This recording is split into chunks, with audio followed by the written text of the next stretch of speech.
Hello guys, welcome back to Oz Warfare Gaming. Today we're going to be doing a different kind of video. It's going to be a Wolfenstein vehicle review. This will be the first part of the series, and today we're doing the Zitadelle from Wolfenstein 2, the new Colossus. So we're going to be ranking it on 4 different things here. So we're doing to be about danger level, toughness, dev usage, and rage bait levels, just for why not. It was fun playing the game, and I also thought it was relatively an interesting enemy, so I thought may as well make a video about it.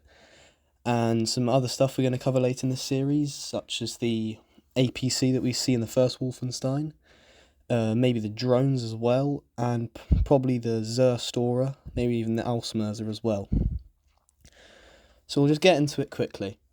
So I'd say the danger level on this thing is relatively low compared to the when the final boss fight, when one appears.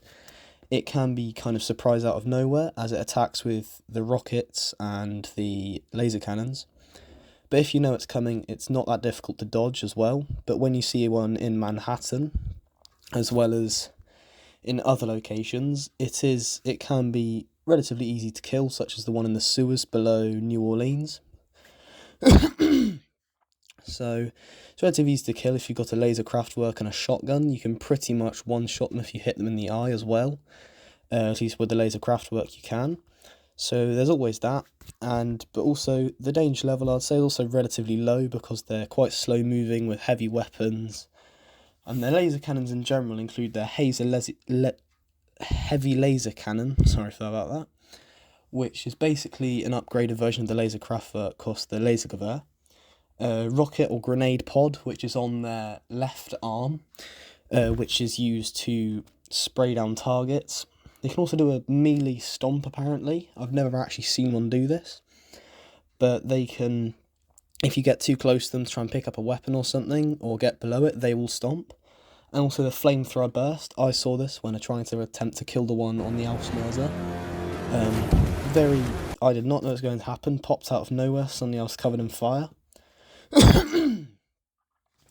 So the next level is toughness, and I think I already covered this. You can already kill it with one shot from the laser craftwork in the eye, or at least I managed to somehow in the sewers below New Orleans. So that one was deactivated, and you had to shoot it to wake it up as well. So there's always that. But other than that, I don't think they're that tough. You can easily run around them. They're very slow. They're not particularly effective.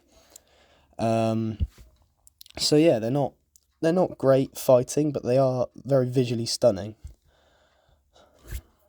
Now on to dev usage. I think they did spread out the Zitadelle very well amongst all the missions. So overall you can find these in Manhattan on the surface, and apparently in the nuclear bunker as well. You can also find one in, I think it's in the Glock hangar at the end of the battle when you're just about to get on the flying saucer. You can find them in New Orleans as well, and also in Hitler's office in the cutscene on Venus, and also outside the Venus base, and of course on the Ausmerzer before the boss fight at the end. Now onto the rage bait level. So I do not think the Zitadelle was particularly a bad thing to fight. I personally find it actually quite fun. It took a bit of getting used to actually combat, but other than that, I did actually enjoy it. Because mainly it was just very visually stunning to look at, and it felt very imposing, but also you knew that you could kill it. So unlike the laser dogs that are on Venus, as well as on the Ausmerzer, which are just really confusing, this is very straightforward. You know how to kill it. And yeah, it's a very good enemy. It's got some very limited but very effective weapons, and it's pretty easy to fight, but also very fun to fight. So I think the rage bait on this is at least like a 3 out of 10, because overall, great vehicle, great robot at least. It's decently armoured, decently spread out throughout the maps, and it's very cool to look at. I think a lot of thought went into designing it. As you can see, it's very detailed as well. And so overall, I'd give it a good solid 8 out of 10. See you next time.